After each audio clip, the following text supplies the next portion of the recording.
Hello student, कैसे हैं आप सब। एक बार पुनः सी कोचिंग क्लासेस पर स्वागत है। और क्लास 12 फिजिक्स एनसीईआरटी में आज का टॉपिक है ट्रांसफार्मर। और ट्रांसफार्मर से कई प्रकार के क्वेश्चन प्यारे बच्चों आपके एग्जाम में पूछा जाता है। तो क्वेश्चन पहले समझते हैं किस प्रकार से पूछा जा सकता है। पहला क्वेश्चन है ट्रांसफार्मर किसे कहते हैं, इसका सिद्धांत। दूसरा क्वेश्चन आ जाएगा ट्रांसफार्मर किसे कहते हैं, इसके प्रकार सहित कार्यविधि को समझाइए। एक इसमें से डिफरेंस पूछा जाता है, अपचाई और उच्चाई ट्रांसफार्मर में अंतर। तो आज इस वीडियो के माध्यम से ट्रांसफार्मर के प्रकार है ना, अपचाई उच्चाई क्या है, इनमें अंतर, इसका सिद्धांत, कार्यविधि और प्यारे बच्चों इसमें जो भी ऊर्जा क्षय होता है उसको भी हम इस वीडियो के माध्यम से समझेंगे। साथ में इसका प्रयोग कहाँ किया जाता है। तो आपको इस वीडियो को थोड़ा अंत तक देखना है। और प्लीज यदि पहली बार आए हैं तो चैनल को सब्सक्राइब कर लें। मैं गारंटेड कहता हूं कि आपके एग्जाम में यदि ट्रांसफार्मर से क्वेश्चन आएगा तो आप आसानी से लिख पाएंगे। बस इस वीडियो को अंत तक देखें। तो चलिए शुरू करते हैं प्यारे बच्चों। सबसे पहले बात करेंगे ट्रांसफार्मर किसे कहते हैं। ट्रांसफार्मर का हिंदी जो होता है उसे कहते हैं पैरामीटर। ये क्लास 12 फिजिक्स आपका चैप्टर 7 चल रहा है। और इसके पहले जो भी वीडियो हमने प्रोवाइड कराए हैं वो आपको क्रम से प्लेलिस्ट में मिल जाएंगे। तो ट्रांसफार्मर एक ऐसी युक्ति होती है जो कि प्रत्यावर्ती वोल्टता को घटा या बढ़ा देती है। ट्रांसफार्मर यदि कोई पूछे ट्रांसफार्मर किसे कहते हैं, तो ट्रांसफार्मर एक ऐसी युक्ति है जो प्रत्यावर्ती वोल्टता को घटाती या बढ़ाती है। बस सिंपल है। जैसे आपके घरों में प्यारे बच्चों है ना, एक निम्न वोल्टेज का करंट आता है, जबकि मेन लाइन में आप देखते हो 11,000 वोल्ट, आपके घर में 240 वोल्ट। तो ये काम किसका होता है कि जो मेन लाइन होता है उसके वोल्टेज को कम करके आपके घरों तक भेजा जाता है। तो आपके गली मोहल्लों में प्यारे बच्चों ट्रांसफार्मर लगा होता है। वही ट्रांसफार्मर जो होता है वो मेन लाइन के वोल्टेज को कम करके आपके घर तक भेजता है। मतलब ये जो ट्रांसफार्मर होता है वो वोल्टेज को कम कर देता है। या कि प्यारे बच्चों कभी आप अपने घर में जैसे टीवी चलाते हैं, टेलीविजन, या कि मान लीजिए कूलर चलाते हैं, कोई भी उपकरण चलाते हैं, कभी कभी ऐसा देखते हैं कि लाइट का वोल्टेज बहुत कम है। तो फिर आप इन्वर्टर के साथ साथ आप प्यारे बच्चों ऐसे उपकरण का प्रयोग करते हैं जो कि वोल्टेज को बढ़ा देता है। तो उसमें क्या लगा रहता है, ट्रांसफार्मर ही लगा रहता है। यानी इस ट्रांसफार्मर की सहायता से हम वोल्टेज को कम भी कर सकते हैं और वोल्टेज को बढ़ा भी सकते हैं। तो ट्रांसफार्मर की परिभाषा दे ही दी गई कैसे, एक ऐसी युक्ति है जिसके माध्यम से वोल्टेज को हम घटा भी सकते हैं और वोल्टेज को बढ़ा सकते हैं। मतलब एक प्रकार की युक्ति है प्यारे बच्चों जिससे हम वोल्टेज को घटा या बढ़ा सकते हैं। अब बात कर लेते हैं ट्रांसफार्मर के प्रकार। जैसे प्यारे बच्चों हमने आपको बताया कि ट्रांसफार्मर को वोल्टेज को घटा भी सकते हैं और बढ़ा भी सकते हैं।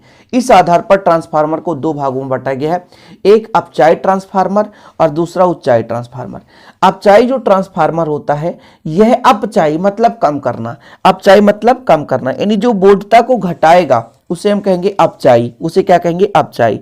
और दूसरा है उच्चाई जो वोल्टता को बढ़ाएगा। मतलब अपचाई ट्रांसफार्मर के माध्यम से वोल्टेज को कम कर सकते हैं, लेकिन प्यारे बच्चों ये धारा की प्रबलता को बढ़ाता है। इतना आपको याद रखना है कि जो अपचाई ट्रांसफार्मर होता है यह प्रत्यावर्ती वोल्टता को तो घटाता है किंतु धारा की प्रबलता को बढ़ाता है। ये कैसे समझ में आएगा, तो सिद्धांत में हम लास्ट में आपको समझाएंगे कि कैसे सिद्ध होता है कि धारा की प्रबलता बढ़ जाती है। सिंपल। तो ये जो आपका अपचाई ट्रांसफार्मर होता है ये वोल्टता को कम कर देता है लेकिन धारा की प्रबलता बढ़ा देता है। वहीं पे यदि हम बात करें उच्चाई ट्रांसफार्मर की, तो उच्चाई ट्रांसफार्मर प्यारे बच्चों यह प्रत्यावर्ती वोल्टता को बढ़ा देता है किंतु धारा के मान को कम कर देता है। एक दूसरे के अपोजिट है, ठीक है, एक दूसरे के अपोजिट है। दोनों डायग्राम भी समझाऊंगा। पहले इसको थोड़ा सा आप समझे कि इसको बनाया कैसे जाता है, कोई भी ट्रांसफार्मर इसको कैसे बनाया जाता है, ये चीज आपको समझना है। तो देखिएगा, आपको ये दिख रहा है प्यारे बच्चों, कई पट्टियां दिख रही है, ये पट्टियां दिख रही हैं। पट्टियों का मतलब ये है कि ये जो पट्टियां होती प्यारे बच्चों आयताकार होती है। आयताकार, मैं एक थोड़ा सा कागज का टुकड़ा लेकर चलता हूं, ये आयताकार टुकड़ा है प्यारे बच्चों, यहां पर मैं मान के चलता हूं, ठीक है। ये आयताकार टुकड़ा, ये कैसा आयताकार टुकड़ा देख रहे हैं ना। अब इसके आयताकार टुकड़े के बीच के भाग को निकाल दिया जाता है। मैं आपको ऐसा दिखाता हूं, बीच के भाग को निकाल देंगे। जब बीच के भाग को निकाल देंगे तो ये आपका आयताकार टुकड़ा इस प्रकार से नजर आएगा। देख सकते हैं आप एक आयताकार पटली त्रिकोण कैसे बनाते हैं, यही हमारा, ये मान लीजिए कोई भी धातु का है, पटलित क्रोड है, या कि इसको वृत्ताकार बना सकते हैं। अब ये एक पट्टी है, अब इस पट्टी के ऊपर पट्टी, पट्टी के ऊपर पट्टी, पट्टी के ऊपर पट्टी, कई सारे पट्टियां, ये धातु की पट्टियां होती हैं। अब इसमें वार्निश कर देते हैं और ये आवश्यक मोटाई का बना लेते हैं। तो इस प्रकार से आपको एक पटलित क्रोड दिख जाएगा।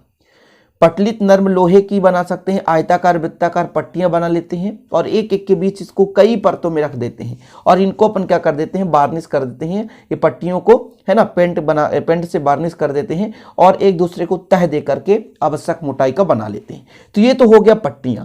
इसके बाद प्यारे बच्चों ये पट्टियों में देख सकते हैं रिक्त स्थान है, तो फिर इसमें तार लपेट देते हैं, विद्युत रुद्ध तार को लपेट देते हैं। ठीक है, ये प्राथमिक कुंडली है, द्वितीय कुंडली है, दोनों में तार लपेट देते हैं। ठीक है, ये दोनों आपका प्राथमिक कुंडली द्वितीय कुंडली है, इनमें हम तांबे के विद्युत रुद्ध तार को लपेट देते हैं, जिससे हमारा ट्रांसफार्मर बन जाता है। सिंपल है। हमने क्या कहा, पटलित क्रोड लेते हैं। पटलित क्रोड कैसे प्यारे बच्चों, ये नर्म लोहा लेते हैं, ये नर्म लोहा है, पतला चद्दर ले लेते हैं और इसके बीच वाले भाग को आयताकार काट लेते हैं। इसको गोलाकार भी बना सकते हैं, आयताकार भी, और इसके ऊपर एक के ऊपर एक के ऊपर एक कई सारे पट्टियों को हम रखते हैं, तो ये आवश्यक मोटाई का पट्टियां बन लेती है। ये जो पट्टियां होती हैं वार्निश आदि से लेप होते हैं, ताकि इसमें प्यारे बच्चों ज्यादा मात्रा में धारा लॉस ना हो, है ना। तो इसलिए इसको हम आवश्यक प्रतिरोध देकर उसको हम आवश्यक मोटाई का बना लेते हैं। फिर इसके एक सिरे पर है ना और नीचे दूसरे सिरे पर, यानी आमने सामने दो सिरों पर विद्युत रुद्ध तार लपेट देते हैं। अब एक सिरे पर अधिक तार होता है, एक सिरे पर कम तार होता है। इन्हीं तार से ये डिसाइड होता है, ये आपको तार दिख रहा है ना प्राथमिक कुंडली द्वितीय कुंडली में, इन्हीं प्राथमिक और द्वितीय कुंडली के तार में से डिसाइड होता है कि ये आपका अपचायी ट्रांसफार्मर है कि उच्चाई ट्रांसफार्मर। जैसे अपचायी ट्रांसफार्मर के प्राथमिक कुंडली में फेरों की संख्या अधिक होती है और द्वितीय कुंडली में फेरों की संख्या कम होती है। समझने की कोशिश करेंगे, पूरा विधि बस समझ में आएगा, बस थोड़ा आप समय दीजिए, है ना, क्योंकि प्यारे बच्चों इसको समझाना इतना सरल नहीं होता। इसलिए यदि आप समय दे देंगे आप थोड़ा सा, तो आप ट्रांसफार्मर हमेशा हमेशा के लिए समझ जाएंगे। तो आपको मैंने यहाँ पे थोड़ा समझाया कि जो आपका अपचायी ट्रांसफार्मर है, इसके प्राथमिक कुंडली में फेरों की संख्या कम होती है, द्वितीय कुंडली में फेरों की संख्या अधिक होती है। तो जब हम डिफरेंस की बात करेंगे तो यहाँ पर आपको समझ में आएगा। ठीक है, 3 डिफरेंस तो आसानी से आप तैयार कर लेंगे। तो थोड़ा इसका बनावट यदि कहा जाए तो आप लोग इसमें 3 भाग कह सकते हैं। बनावट में 3 भाग होता है। एक आपका प्यारे बच्चों ये पटलित क्रोड है, ये क्या है, पटलित क्रोड है। फिर एक आपका प्राथमिक कुंडली है और दूसरा है द्वितीय कुंडली। पटलित क्रोड कैसे बना जाता है, नर्म लोहे के आयताकार या वृत्ताकार पट्टियों को बना लेते हैं, फिर इसके बाद एक के ऊपर एक वार्निश देकर तह कर, यानी बीच का भी भाग आयताकार वृत्ताकार होता है, ध्यान रखिएगा। ये आयताकार पट्टियां होती है, बीच का भाग भी आयताकार वृत्ताकार भाग काट लेते हैं। ठीक है, फिर इसमें वार्निश लगा करके आवश्यक मोटाई के इसको बना लेते हैं। फिर इसके एक सिरे पर तांबे की तार, विद्युत रुद्ध तांबे की तार, और दूसरे सिरे पर भी तांबे के विद्युत रुद्ध तार को हम लपेट देते हैं, जिससे एक कुंडली बन जाती है, जिसे हम एक सिरे को प्राथमिक कुंडली और दूसरे सिरे को द्वितीय कुंडली के नाम से जानते हैं। ठीक है, तो प्राथमिक कुंडली द्वितीय कुंडली हो गया। तो ये हो गया इसका कुछ बनावट, इसका कुछ हो गया बनावट। अपचायक जो अपचायी ट्रांसफार्मर होता है, इसके प्राथमिक कुंडली में फेरों की संख्या अधिक लगाते हैं और द्वितीय कुंडली में फेरों की संख्या कम लगाते हैं। ये हमारा अपचायी ट्रांसफार्मर का। अब इसके बाद हम यदि उच्चाई ट्रांसफार्मर की बात करें तो ये हमारा उच्चाई ट्रांसफार्मर है। ठीक है, उच्चाई ट्रांसफार्मर में सेम अपोजिट होता है, बाकी बनावट तो वही है। नर्म लोहे का आयताकार या वृत्ताकार पट्टियां लेते हैं, उसके बीच का भाग हम आयताकार या वृत्ताकार भाग काट कर अलग कर देते हैं। फिर इसमें हम वार्निश लगा करके आवश्यक मोटाई का पटलित क्रोड बना लेते हैं और उसका प्रतिरोध बढ़ाकर भंवर धारा का मान कम कर सकते हैं। प्रतिरोध बढ़ा देते हैं जिससे भंवर धारा ना उत्पन्न हो। भंवर धारा उत्पन्न होता है जिससे वो खुद का विरोध करने लगता है, इसलिए इसको हम वार्निश या पेंट से वार्निश कर, मतलब एक प्रकार से तह दे देते हैं, परत लगा देते हैं, ताकि प्रतिरोध बढ़ जाए। और प्रतिरोध बढ़ जाता है तो भंवर धारा कम हो जाता है। ठीक है, इस पट्टियों को एक के ऊपर एक लगाते हैं और इसके दोनों सिरों पर विद्युत रुद्ध तांबे के तार लगा देते हैं। बस डिफरेंस इतना होता है कि जो उच्चाई ट्रांसफार्मर होता है, इसमें जो आपका प्राथमिक कुंडली होता है इसमें कम फेरे होते हैं और द्वितीय कुंडली जो होता है उसमें अधिक फेरे होते हैं। ये दोनों डिफरेंस है मुख्य रूप से। ठीक है, क्लियर है ना। तो ये दोनों डायग्राम भी आपको बनाना, ये आपका अपचाई ट्रांसफार्मर है बच्चों, ये आपका उच्चाई ट्रांसफार्मर है। ठीक, तो अपचाई और उच्चाई समझ गए। अपचाई जो वोल्टता को घटा देता है किंतु धारा को बढ़ाता है, और उच्चाई जो वोल्टता को क्या करता है, बढ़ाता है किंतु धारक प्रबलता को कम कर देता है। चलिए फटाफट इसका अंतर भी देख लीजिए, फिर कार्य विधि चर्चा करेंगे। ठीक है, तो पहला डिफरेंस तो प्यारे बच्चों कि जो अपचाई ट्रांसफार्मर है ये प्रत्यावर्ती वोल्टता को घटाता है और जो उच्चाई ट्रांसफार्मर है ये वोल्टता को बढ़ाता है, ये डेफिनेट। ठीक है, और आपने अपचायी ट्रांसफार्मर में देखा कि द्वितीय कुंडली में फेरों की संख्या प्राथमिक कुंडली की अपेक्षा कम होती है, ठीक, जबकि इसमें द्वितीय कुंडली में फेरों की संख्या प्राथमिक कुंडली की अपेक्षा अधिक होती है। कुल मिलाकर अपचायी की प्राथमिक में अधिक, द्वितीयक में कम, और उच्चाई में प्राथमिक में कम, द्वितीयक में अधिक होता है। अपचायी जो होता है प्रबलता को बढ़ाता है, धारा की प्रबलता को बढ़ा देता है, वोल्टता को घटाता है और प्रबलता को बढ़ाता है। ये कैसे होता है वो आपको समझ में आएगा प्यारे बच्चों, कब, जब आप सिद्धांत पढ़ेंगे। अभी मैं पढ़ाऊंगा, बिल्कुल चिंता ना करें। अब जो उच्चाई ट्रांसफार्मर होता है यह प्रबलता को घटा देता है, उच्चाई जो होता है यह प्रबलता को घटाता है, ठीक है। इसका परिणामन अनुपात 1 से कम होता है और इसका परिणामन अनुपात 1 से अधिक होता है। ये परिणामन अनुपात भी आप सीख जाएंगे, समझ जाएंगे, वीडियो को अंत तक थोड़ा सा देखते चले, ठीक है। परिणामन अनुपात क्या होता है प्यारे बच्चों, प्राथमिक कुंडली और द्वितीय कुंडली में फेरों की संख्या का अनुपात। याद कर लें आप, प्राथमिक कुंडली और द्वितीय कुंडली में फेरों की संख्या का अनुपात क्या कहलाता है, परिणामन अनुपात। तो ऑलरेडी 1 से कम क्यों होता है, क्योंकि प्राथमिक कुंडली में क्या होता है, प्राथमिक कुंडली में फेरों की संख्या आपके अधिक होते हैं। तो यहां पर मैं एक फार्मूला पहले लिख देता हूं, देखिएगा। ये परिणामन अनुपात का होता है R बराबर द्वितीय कुंडली बटे प्राइमरी। तो भैया जब द्वितीयक में कम है तो 1 से कम होगा और द्वितीयक में यदि अधिक होगा तो 1 से अधिक होगा, यही चीज बताया गया है। तो परिणामन अनुपात 1 से कम और 1 से अधिक होता है, ठीक है। चलिए, तो ये हो गया आपका अपचायी ट्रांसफार्मर और उच्चाई ट्रांसफार्मर में अंतर। अब इसके बाद हम बात करेंगे इसके सिद्धांत की, कार्यविधि की। तो पहले थोड़ा कार्यविधि थोड़ा समझते हैं, ये कार्यविधि कार्य कैसे करता है।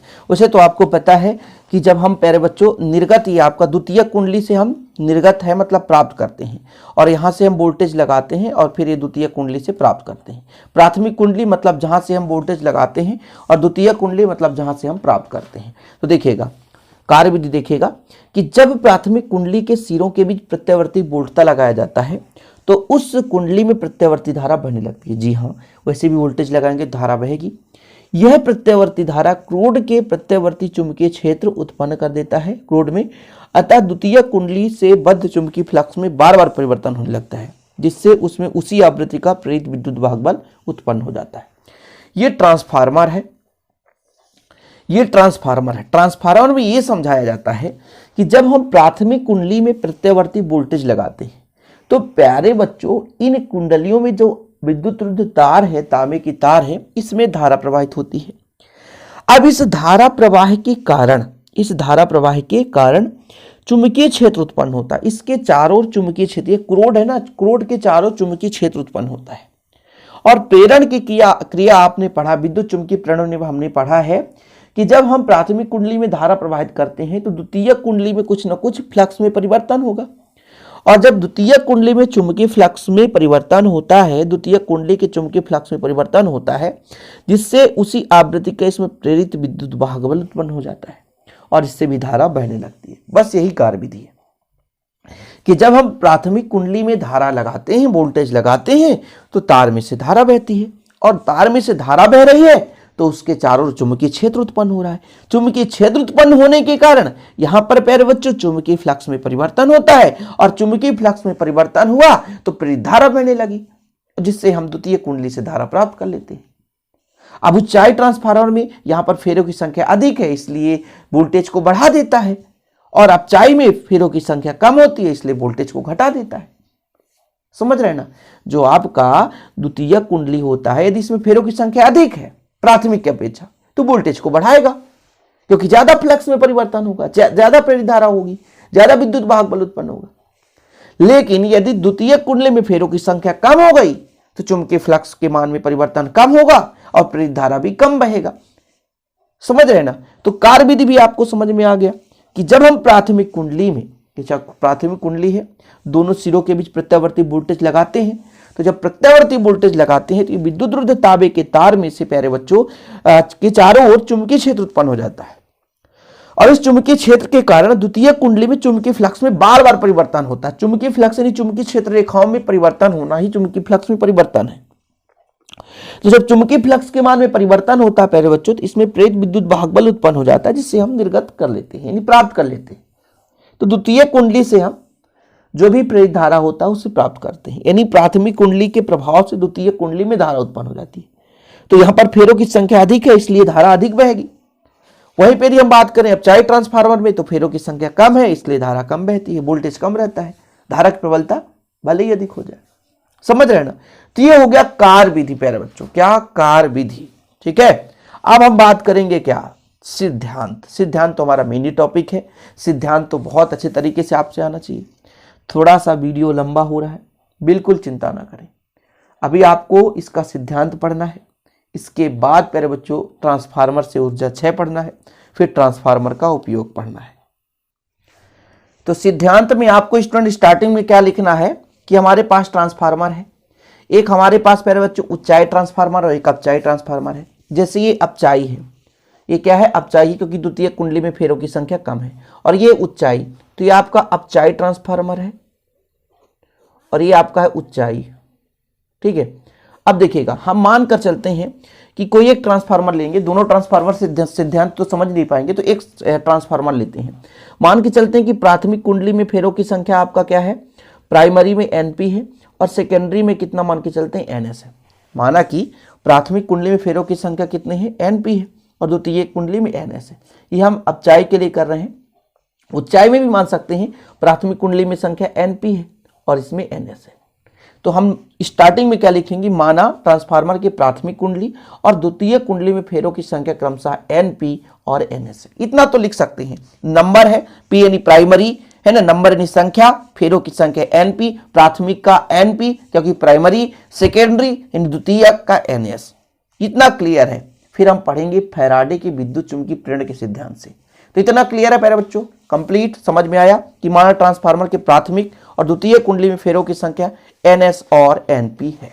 ठीक, चलिए, हमने कहा था कि जब हम प्राथमिक कुंडली में धारा प्रवाहित करेंगे यानी वोल्टेज लगाएंगे तो उसके चारों ओर चुंबकीय क्षेत्र में परिवर्तन होगा, चुंबकीय क्षेत्र उत्पन्न होगा, चुंबकीय क्षेत्र रेखाओं में परिवर्तन होगा, फलस्वरूप द्वितीय कुंडली में चुंबकीय फ्लक्स में परिवर्तन हो जाएगा। और जब चुंबकीय फ्लक्स में परिवर्तन होगा तो प्रेरित विद्युत वाहक बल उत्पन्न होगा। तो फिर फैराडे ने क्या कहा था, आगे आपको लिखना है, जैसे हमने कहा कि यदि हम जब वोल्टेज लगाएंगे प्यारे बच्चों, तो वोल्टेज लगाने से होगा क्या, चुंबकीय क्षेत्र उत्पन्न होगा, और चुंबकीय क्षेत्र उत्पन्न होगा तो चुंबकीय फ्लक्स में परिवर्तन होगा। यदि हम मान के चलें कि प्राथमिक कुंडली में चुंबकीय फ्लक्स 5, आगे लिखें कि यदि प्राथमिक कुंडली किसमें प्यारे बच्चों, यदि प्राथमिक कुंडली के प्रत्येक फेरे, प्राथमिक कुंडली के प्रत्येक फेरे से बद्ध चुंबकीय फ्लक्स, प्रत्येक फेरे से बद्ध चुंबकीय फ्लक्स फाई हो, तो प्रत्येक फेरे से बद्ध चुंबकीय फ्लक्स फाई हो तो फैराडे के विद्युत चुंबकीय प्रेरण के नियम से, विद्युत चुंबकीय प्रेरण के सिद्धांत से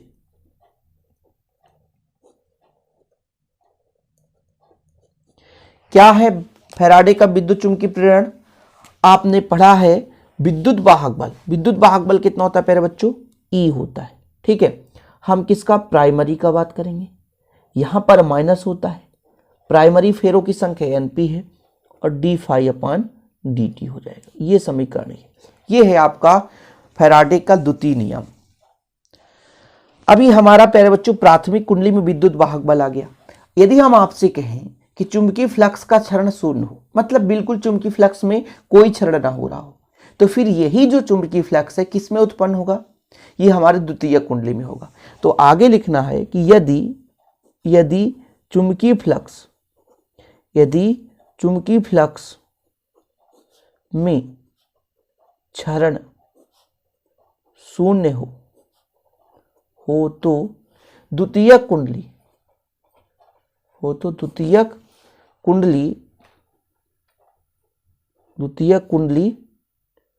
में प्रेरित विद्युत वाहक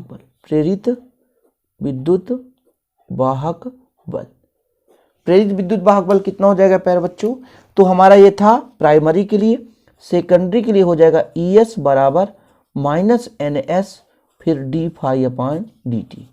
इसको हम समीकरण 2 दे सकते हैं। ठीक है, अब हम करेंगे क्या, समीकरण 2 में 1 का भाग देने पर समीकरण 2 में 1 का भाग देने पर, समीकरण 2 में 1 का भाग देने पर, समीकरण 2 में 1 का भाग दे दीजिए। भाग देने पर कितना आएगा देखिएगा, ES में EP का भाग दे रहे हैं तो ES में EP का भाग दे रहे हैं, थोड़ा समझिएगा, ES में EP का भाग दे रहे हैं मतलब ES में EP का, तो d फाई से d फाई तो कट जाएगा, dt से dt कट जाएगा, माइनस से माइनस कट जाएगा, केवल बचेगा आपके पास NS अपान NP बचेगा। इसको आप समीकरण 3 दे सकते हो। सिद्धांत पढ़ रहे हैं, थोड़ा सा टाइम लगेगा। हमने क्या कहा प्यारे बच्चों, ये आपका प्राथमिक कुंडली का फैराडे के नियम से हो गया है ना, EP बराबर minus NP d phi upon dt। ये द्वितीय कुंडली का हो गया, ES equal minus NS d phi upon dt। फिर समीकरण 2 में 1 का भाग दे दिया, हमारे पास ये आ गया समीकरण 3। ठीक है, ये हमारा समीकरण 3 आ गया, ये ES अपान EP है।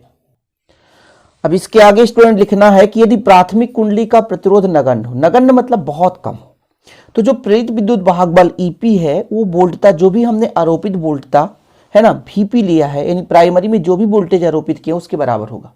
मतलब प्रतिरोध नगण्य हो यानी उसका क्षरण ना हो रहा हो, हमने धारा बहाया, प्रत्यावर्ती वोल्टेज लगाया तो उसका क्षरण ना हो रहा हो, प्रतिरोध बिल्कुल शून्य हो, ना के बराबर हो, तब जो भी हमारा प्रेरित विद्युत वाहक बल है EP वो प्यारे बच्चों VP के बराबर होगा।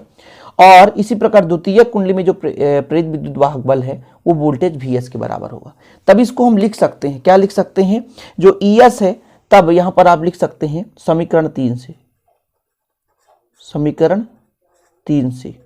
समीकरण 3 क्या कहता है, ES की जगह लिख देंगे VS और EP की जगह लिख देंगे VP बराबर NS अपान NP, और इसको आप समीकरण 4 दे दो, समीकरण 4 दे दो प्यारे बच्चों। इतना क्लियर है। अब हम यदि थोड़ा सा आगे लिखें कि धारा, धारा मतलब I, ठीक है, प्राथमिक कुंडली का धारा कितना मानेंगे प्यारे बच्चों, IP, और द्वितीय कुंडली का धारा कितना मानेंगे, IS। थोड़ा आपको लिखना है कि माना प्राथमिक कुंडली में धारा, माना प्राथमिक कुंडली, माना प्राथमिक कुंडली, प्राथमिक कुंडली व, माना प्राथमिक कुंडली व द्वितीय कुंडली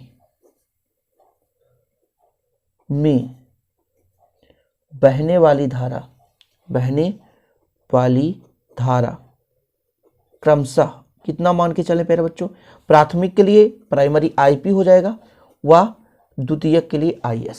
ये प्राथमिक कुंडली और द्वितीय कुंडली में बहने वाली धारा है।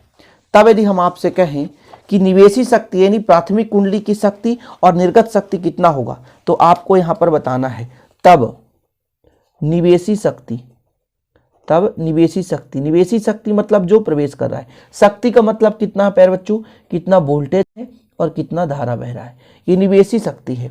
और निर्गत, निर्गत मतलब कितना हमने द्वितीय कुंडली से प्राप्त किया, तो निर्गत शक्ति हो जाएगा कितना वोल्टेज है और कितना धारा है। ठीक है, इतना क्लियर हो गया।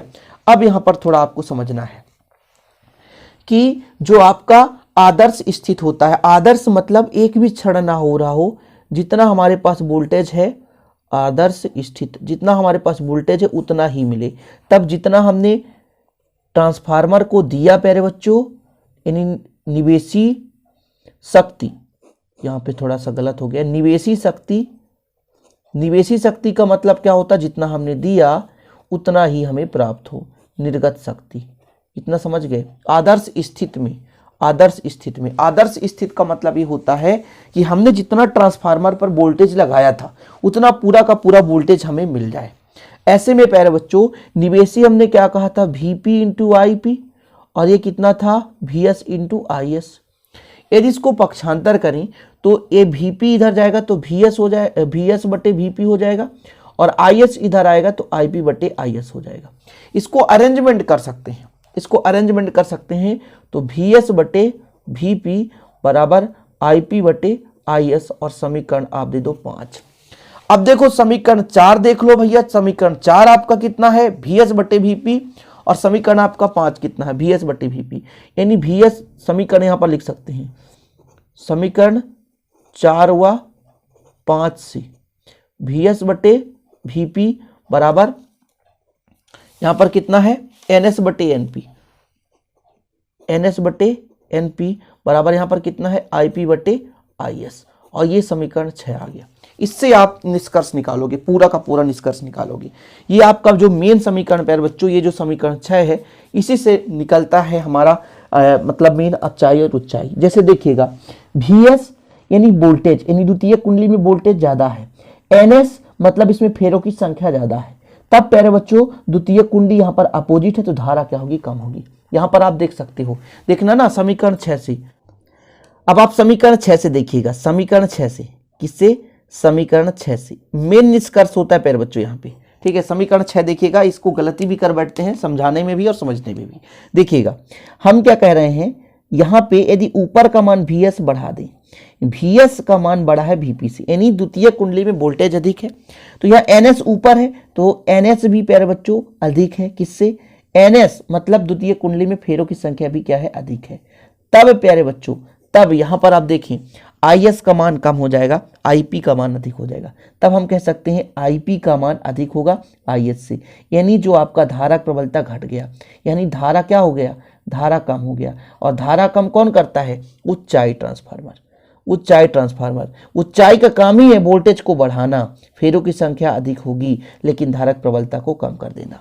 इसी प्रकार द्वितीय स्थिति आती है यदि VS का मान कम हो, VS का मान कम हो, ऊपर की बात कर रहे हैं, किससे, VP से, यानी द्वितीय कुंडली में वोल्टेज कम है, वह फेरों की संख्या प्यारे बच्चों कम है, फेरों की संख्या क्या है, कम है, तब ये धारा की प्रबलता को क्या बढ़ा देगा, यानी IP से बड़ा होगा IS, ठीक है। तो ये अपचाई है। अपचाई, अपचाई का काम क्या है, अपचाई का मतलब है धारा की प्रबलता को बढ़ाना और वोल्टेज को घटाना। ये VS सेकेंडरी में जो होता है वोल्टेज कम हो रहा होता है और ये इसमें फेरों की संख्या भी कम होती है किंतु धारा की प्रबलता बढ़ जाती है। तो अपचाई में धारक प्रबलता बढ़ती है, वोल्टेज कम होता है, उच्चाई में धारक प्रबलता कम होती है, वोल्टेज बढ़ जाता है, ठीक है। अपचाई में वोल्टेज कम होना, धारक प्रबलता अधिक होना, उच्चाई में वोल्टेज अधिक होना, धारक प्रबलता कम होना, ये निष्कर्ष निकलता है। तो यहां तक आपको सिद्धांत लिखना है बच्चों, समीकरण 6 तक, ठीक है, यहां तक लिख लेंगे। तो उम्मीद करता हूं कि आप आज लोग समझ गए होंगे। परिणामन अनुपात भी करा दिया था प्यारे बच्चों। अभी इसके आगे भी है क्या, ट्रांसफार्मर में ऊर्जा क्षय, जिसे हम आपको समझाने वाले हैं। तो वीडियो को प्लीज यार अंत तक देखा करें और अब अच्छा लगे तो लाइक करें। चलिए अब शुरू करते हैं ट्रांसफार्मर में ऊर्जा क्षय। तो देखिए प्यारे बच्चों, ट्रांसफार्मर में जो ऊर्जा क्षय होता है किन किन रूपों में होता है, तो मुख्य रूप से यहाँ पे 4 ऊर्जा क्षय हैं, तो उनको अपन पढ़ लेते हैं। तो पहला क्षय है ताम्र क्षय, और क्वेश्चन पूछा जाता है कभी कभी ट्रांसफार्मर में ऊर्जा क्षय, तो आप लोगों को अच्छे से समझना है। ताम्र क्षय, ताम्र क्षय का मतलब ही होता है, क्योंकि आपने पढ़ा ट्रांसफार्मर में आपने देखा कि जो कुंडलियां होती हैं तांबे की तार की बनी होती हैं। अब जो तांबे का तार है इसमें कुछ ना कुछ तो प्रतिरोध होगा, क्योंकि ऐसा कोई भी चालक तार नहीं है जिसमें कुछ ना कुछ प्रतिरोध ना हो।